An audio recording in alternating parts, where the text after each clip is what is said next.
सर्वे भवन्तु सुखिनः, सर्वे सन्तु निरामयाः,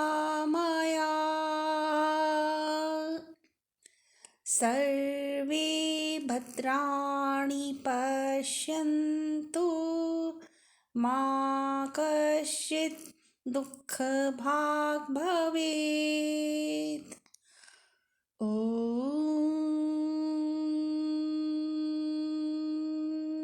शान्ति शान्ति शान्तिः।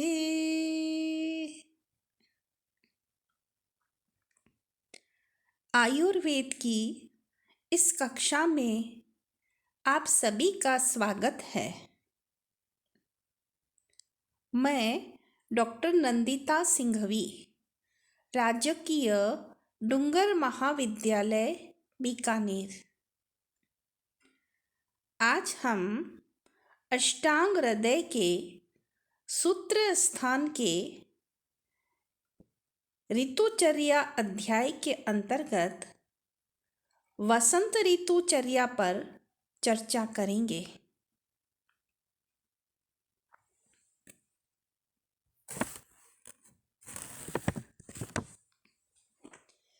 शिशिर ऋतु के पश्चात वसंत ऋतु का आगमन होता है।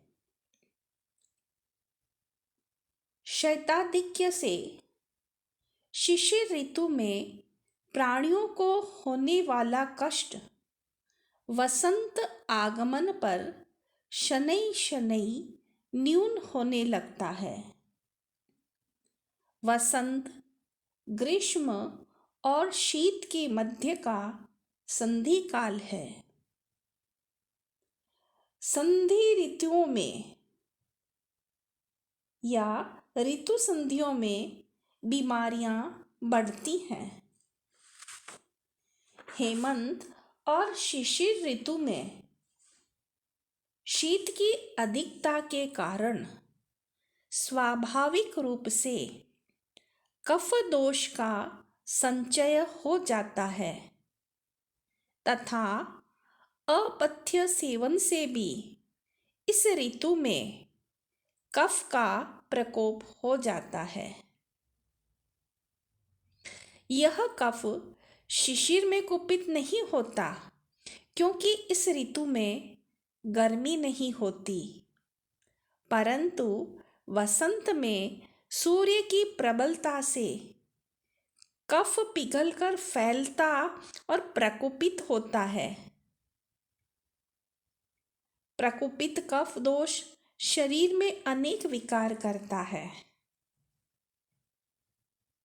जैसे पाचकाग्नि का कम होना, भूख न लगना, खाने का मन न होना, खाना अच्छी तरह हजम न होना, त्वचा की बीमारियां, खुजली, फोड़े, फुंसी आदि। इस ऋतु में होने वाले रोगों में प्रायः शरीर पर दाने निकलते हैं। इनमें चेचक मुख्य है, इसलिए इसको वासंतिक कहते हैं। कफ दोष को निकालने के लिए तीक्ष्ण वमन कारक द्रव्यों द्वारा वमन कराना चाहिए। तीक्ष्ण एवं रुक्ष औषधियों का प्रतिदिन नस्य लेना चाहिए।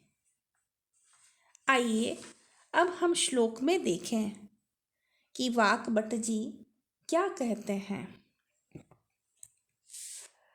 कफश्चितो हि शिशिरे वसन्ते अर्कांशुतापितः हत्वाग्निं कुरुते रोगानतस्तं त्वरया जयेत्।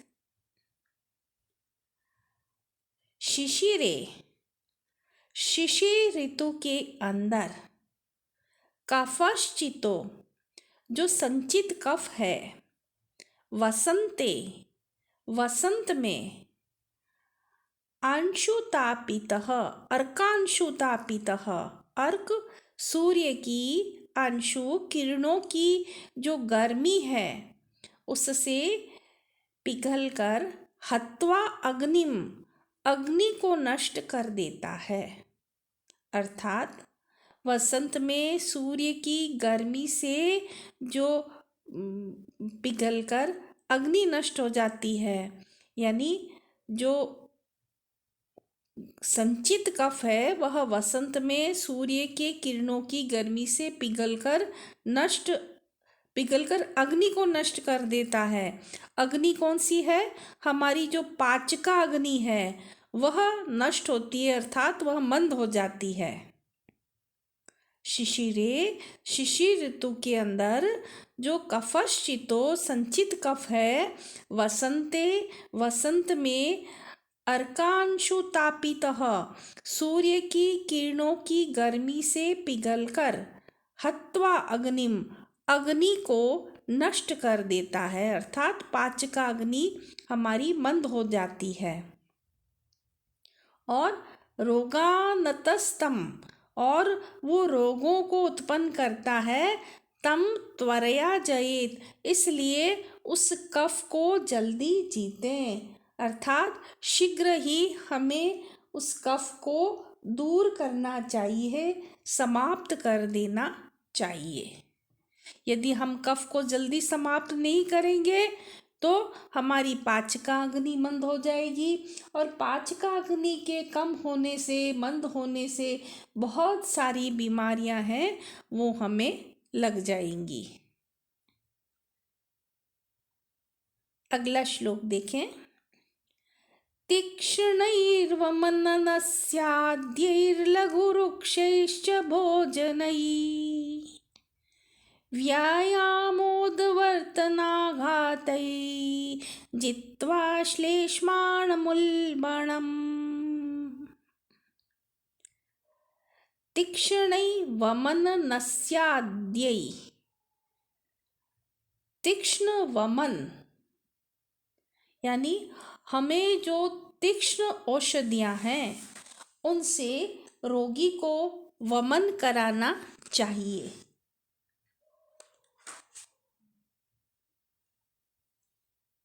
नस्य आद्य, और रोगी को अनेक प्रकार के जो वृक्ष औषधियां हैं उनसे नस्य देना चाहिए। लघु वृक्षैश्च भोजनैः, और लघु हल्का शीघ्र पचने वाला वृक्ष अर्थात घी और तेल से रहित भोजन करना चाहिए।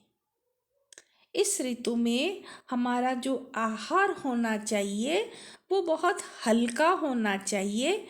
गुरु भारी आहार हमें नहीं लेना चाहिए, और भोजन में घी और तेल का प्रयोग कम से कम करना चाहिए। व्यायामों, और हमें प्रातः काल उठकर व्यायाम करना चाहिए। इसके अंतर्गत ही हमें जो प्राणायाम और सूर्य नमस्कार ये भी करने चाहिए। उद्वर्तन, हमें उबटन लगाना चाहिए। चने या जौ के आटे में हल्दी व थोड़ा सा तेल मिलाकर उबटन लगाने से जो हमारा मोटापा है वह कम होता है। आघातई, आघात यानी हम अपने पैरों से दबावें या दबाना करना चाहिए, दंड बैठक लगानी चाहिए। उससे भी जो कफ दोष है वह शांत होगा, चर्बी हमारे शरीर की कम होगी। जित्वा श्लेष्माणम उल्बणम, और इन चीज़ों से जो प्रकोपित श्लेष्माणम जो कफ है, जित्वा उसको हम जीत लेंगे, अर्थात प्रकोपित जो कफ है वह इस प्रकार से शांत हो जाएगा।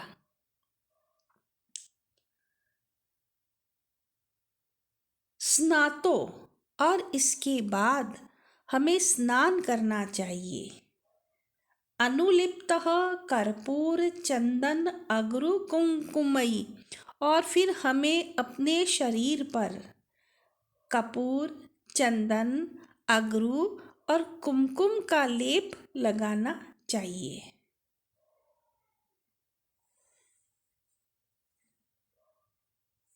पुराण यव गोधूम क्षोद्र जांगल शूल्य भुक, और पुराण यव हमें पुराना जौ, गोधूम, पुराना गेहूं, मक्षौ,